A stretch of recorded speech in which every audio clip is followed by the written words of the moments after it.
এই আমাকে শেখাচ্ছে যা বলবেন আমি তাই বিশ্বাস করবো। বোকা পেয়েছেন আমাকে। বড় ভাই প্লিজ ওনাকে ছেড়ে দিন। বড় ভাই প্লিজ। বড় ভাই কি হচ্ছে এসব? একটা কথা বলবি না তুই। আমি আজ এই স্টুপিডটাকে বড় ভাই ইমতিয়াজ আঙ্কেল আর মাম্মাম একজন আরেকজনকে ভালোবাসে।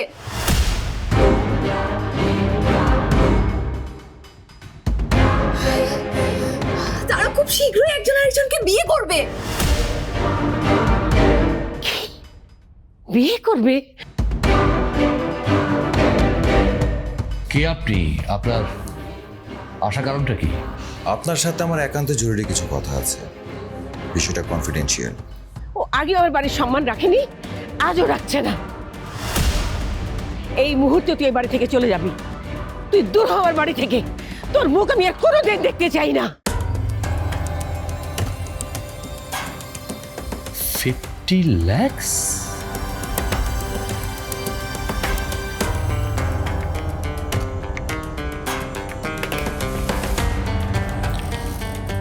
মিস্টার রাজীব, আমি না ঠিক মেলাতে পারছি না যে আমার মতো এরকম একটা ছোট কোম্পানির সঙ্গে আপনার মতো এরকম giant international export import business magnate মানে আমার সঙ্গে কোলাবোরেশন করবে। এটা আমার মানে আমি ভাবতে পারছি না। এটা তো আমার কাছে স্বপ্নের মতো মনে হচ্ছে। Is anything all right? সবকিছু ঠিক আছে তো? মিস্টার হাবিব, বিজনেসে না অনেক সময় ছোট পুঁজি দিয়ে অনেক বড় খেলা খেলতে হয়।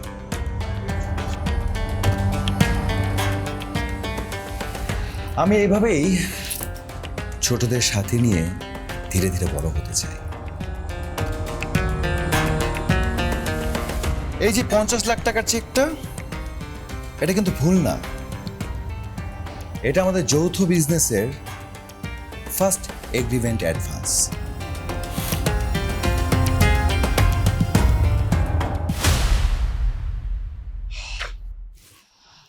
আমার উপর ভরসা করার জন্য আপনাকে অনেক অনেক ধন্যবাদ। শুধু আপনার কি দরকার, একবার মুখ ফুটে শুধু বলবেন, এই হাবিব আপনার জন্য জান দিয়ে দেবে। এই জানফান দাও না, আমার কাছে প্যাথেটিক লাগে। যদি আমার জন্য ছোট্ট একটা হেল্প করেন তাহলে। কি যে বলেন, ছোট্ট একটা help। কি লাগবে আপনার বলুন না, বলুন। আপনি শুধু মুখ ফুটে একবার বলুন, দেখুন আমি কি করি। এই যে আপনার রুম থেকে একটু আগে একটা ছেলে বের হয়ে গেল না, ওকে আমি পার্সোনালি চিনি। ওই ছেলেটাকে আজ এই মুহূর্তে আপনার অফিস থেকে স্যাক করতে হবে। কি বলছেন আপনি? মানে ও তো সামান্য একটা পিয়ন, ওকে আপনি। এই, আমি এখানে পরীক্ষা দিতে আসিনি যে আপনি প্রশ্ন করবেন আর আমি উত্তর দেব। আর এইসবে না আমার খুব ইরিটেশন হয়, আর তখন আমি সব চেক ফেক না ডিল ফিল সব ক্যান্সেল করে দিই। কি কি কি বলছেন? কি সমস্ত বলছেন? নাই, ওর চাকরি নেই, এখন থেকে নেই। তাছাড়া এই ছেলেটা অফিসে একটা বিষ ফোড়ার মতো হয়েছে, একটা উটকো ঝামেলা। কোনো কাজের না, ওর চাকরি গন। জি থ্যাঙ্কস, আপনি সত্যি খুব কাজের।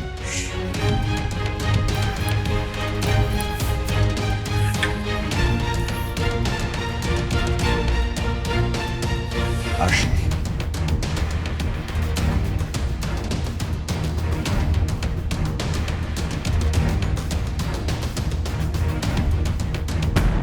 $50 lakhs?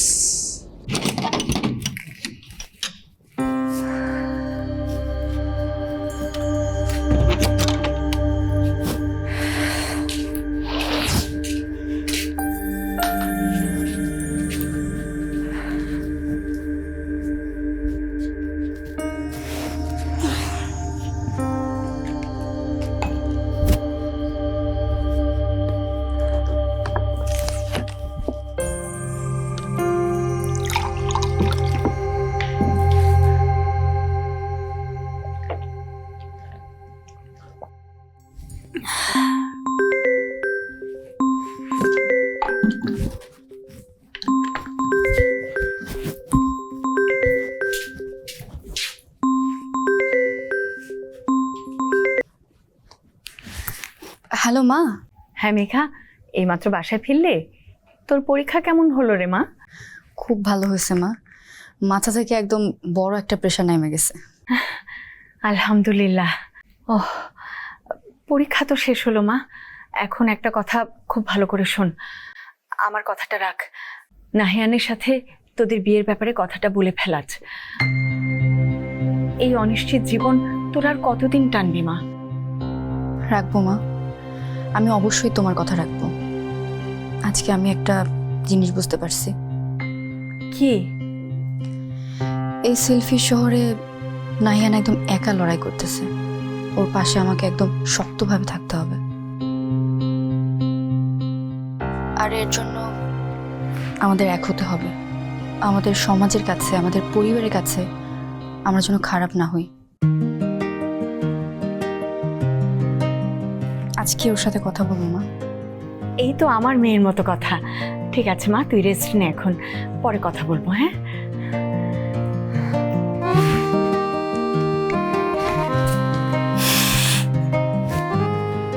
তাড়াতাড়ি বাসায় এসো নাহিয়া, আজকে তোমাকে দারুণ একটা সারপ্রাইজ দিব।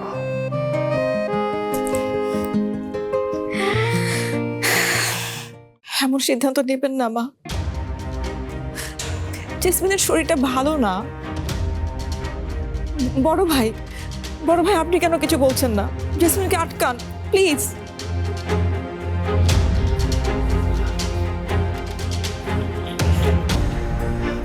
চলেন ডাক্তার ইমতিয়াজ। জেসমিন, তুমি এভাবে যেও না। তোমার শরীর ভালো না, তুমি একা একা কিভাবে থাকবে? মাম্মাম কোথাও একা যাইতেছে না, আমি মাম্মামের সাথে যাব। আশা, মাম্মামের দেখাশোনা আমিই করব। আশা, তুই আমাদের সবাইকে ছেড়ে চলে যাবি? কি করবো মেজো আমি? এখানে তোমরা তো সবাই সবার জন্য আছো, মাম্মামের জন্য কে আছে? তাছাড়া যেই বাড়িতে আমার মায়ের কোনো রেসপেক্ট নাই, কোনো ভ্যালু নাই, সেই বাড়িতে তার মেয়ে হয়ে আমি কিভাবে থাকবো? ভেবো না তুমি হেরে গেছো মেজো ভাবি। তুমি রাশাকে যে আত্মসম্মান বোধ শিখিয়েছ, অন্যায়ের বিরুদ্ধে রুখে দাঁড়াতে শিখিয়েছ, তাতে এবারের সবাই হেরে গেল, তুমি জিতে গেছো।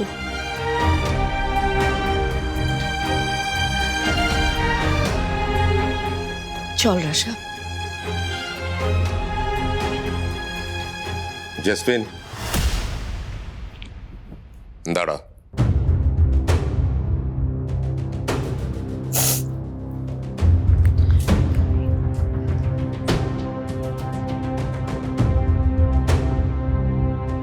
তুই কি ডক্টর ইমতিয়াজকে ভালোবাসিস? কেন বড় ভাই? তুমি কি আবার তোমার বড় ভাইয়ের প্রভাব খাটিয়ে আমাকে কোনো কঠিন সিদ্ধান্ত নিতে বাধ্য করবে?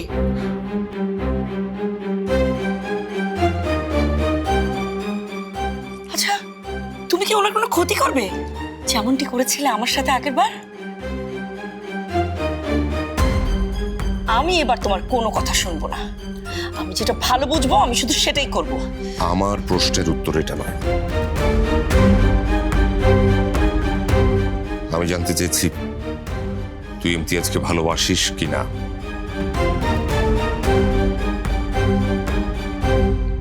হ্যাঁ, ভালোবাসি।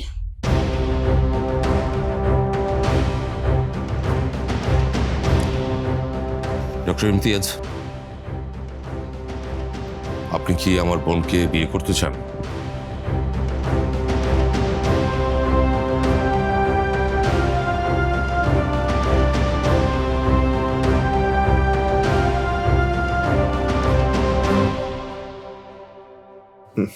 হ্যাঁ, চাই।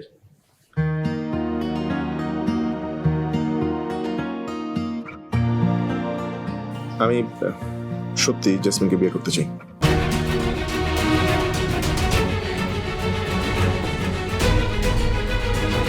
ঠিক আছে, আপনার প্লিজ একটু দাঁড়ান। হ্যাঁ,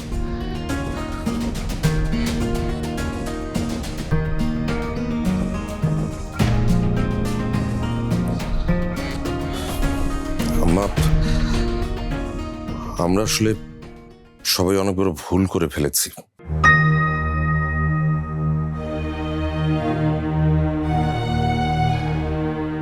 জেসমিন আর ইমতিয়াজের এই সিদ্ধান্তটা আমাদের খুব স্বাভাবিকভাবেই নেওয়া উচিত।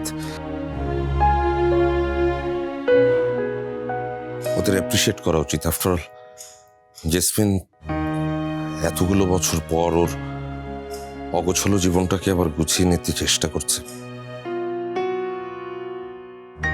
আমাদের তো এখন ওর পাশে দাঁড়ানো উচিত, মেন্টাল সাপোর্ট দেওয়া উচিত।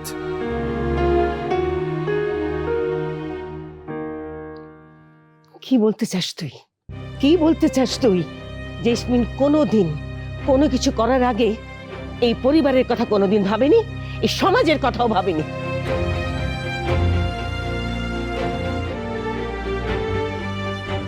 ও একের পর এক ভুল সিদ্ধান্ত নিয়ে এই বয়সে এসে আবার একটা কেলেঙ্কারি করতে যাচ্ছে। ও নিজের জীবন কি গোছাবে? হ্যাঁ,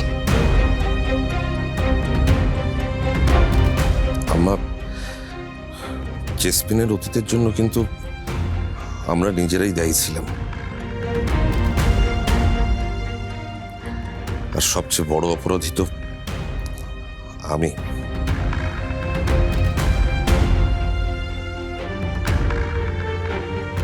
এখন আমাদের সামনে সুযোগ এসেছে নিজেদের ভুল শুধরে নেবার।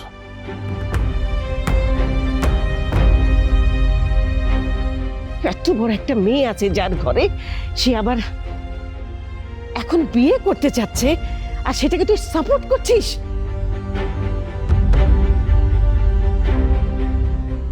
আমার তো কোনো সমস্যা নাই নানু।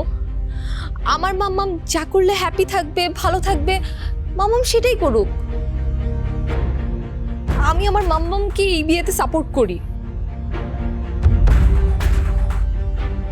প্লিজ তোমরা সবাই চুপ করো। এই কথাগুলো এই পরিবেশের সবার জন্য খুবই অস্বস্তিকর। জেসমিন, তুই একটা কথা বলবি না। এখানে তোর বড় ভাই, আমি কথা বলছি না। তুই চুপচাপ দাঁড়িয়ে থাক ওখানে।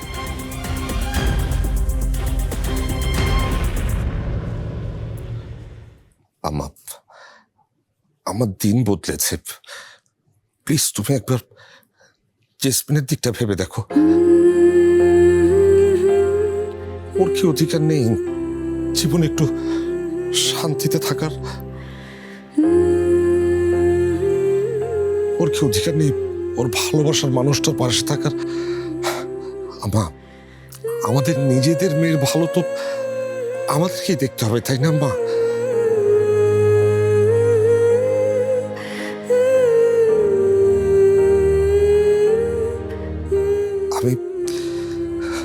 আমি নিজে একবারই একই জেদে আর ভুলের কারণে আমার হাতুড়ে জেসমিনের 20টা বছর জীবন থেকে নষ্ট করে দিয়েছি আম্মা। ওকে হারিয়ে ফেলেছিলাম। আজ এত বছর পর ও যখন আমাদের কাছে ফিরে এসেছে, ও আমার সাথে কথা না বলুক, আমাকে ভালো না বাসুক, না বাসতেই পারে, ও আমার চোখের সামনে আছে আম্মা। এটাই আমার জন্য অনেক বড় শান্তি।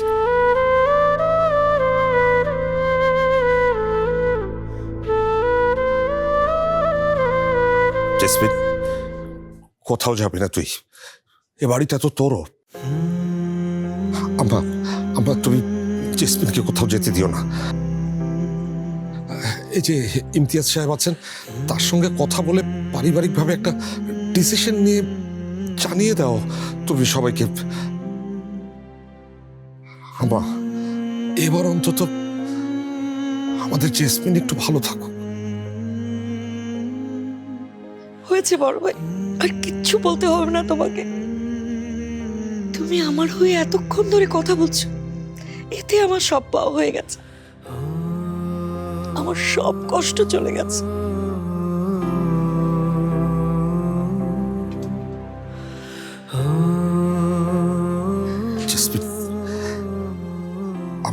মাফ করে দে। যে কাজটা আজ থেকে 20 বছর আগে করার কথা ছিল, সেই কাজটা এতদিনে এত বয়সে এসে আমাকে করতে হচ্ছে। আমি আসলে কখনোই তোকে বুঝে উঠতে পারিনি রে বোন। আমাকে মাফ করে দিস।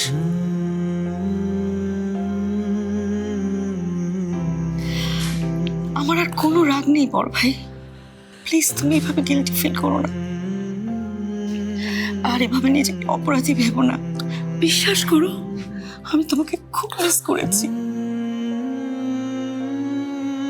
প্রতিটা মুহূর্তে, প্রতিটা বিপদে, প্রতিটা আনন্দে আমি আমার এই বড় ভাইটাকে সবসময় মিস করেছি।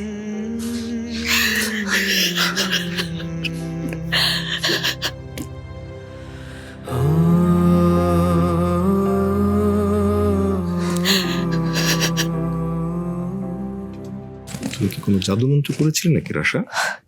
কেন আঙ্কেল? মানে এই যে তুমি ঠিক যেভাবে চাইলে সিচুয়েশনটা ঠিক সেরকম হয়ে গেল। মানে সবাই কিভাবে নিজে থেকে এসে আজকে জেসমিনের পাশে দাঁড়াচ্ছে। মানুষ মন থেকে যেটা চায় সে সেটা ঠিকই পায়। আচ্ছা, এই কঠিন কাজটা করার জন্য আপনাকে কি করে থ্যাঙ্কস দিব আমি? আমাকে থ্যাঙ্কস দিতে হবে না, তুমি এমনিতে অনেক কিছু করেছো। তবে এখন তোমার মায়ের যেটা দরকার সেটা হচ্ছে প্রপার রেস্ট। মানে একটু আগে ওর শরীরে অনেক কড়া ডোজের ওষুধ গেছে, ওর এখন যেটা দরকার সেটা হচ্ছে ঘুম। এই রাশা, শোন, যা তুই তো মায়ের আর তোর ব্যাগ নিয়ে 2 মিনিটের মধ্যে যার যার ঘরে লাগিয়ে রেখে যা, যা বলছি।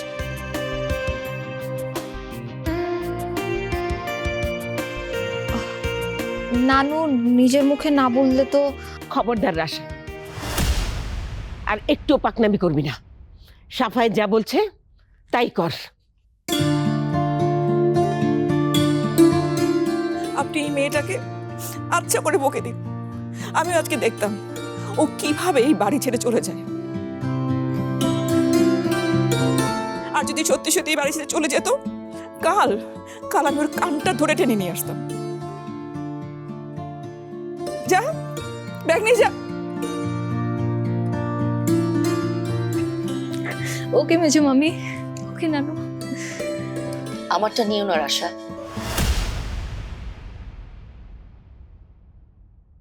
তুমি এখানে থাকছো, আমাকে তো যেতেই হবে।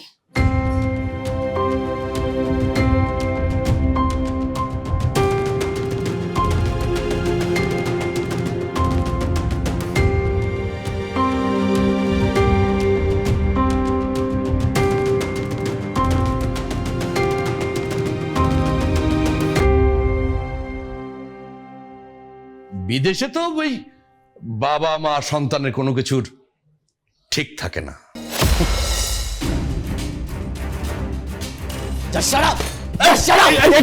অনেক বলছেন আপনি। আর একটা কথা, আপনি আপনার লিমিট ক্রস করতেছেন। মানুষকে ন্যূনতম রেসপেক্ট দেওয়ার বেসিক ম্যানার্স আপনার নাই। আমি আপনার এখানে পিওনের জব করি, আমি আপনার কৃতদাস না। সরি মাম্মাম, আমাকে এবার সত্যিটা সবার সামনে বলতেই হচ্ছে। কি বলবে ও? না, রাশা কিছু বলবে না, ওকে সব জেনে গেছে। হ্যাঁ জেসমিন, রাশা সব জানে। শুধু রাশা না, আমিও সব জানি।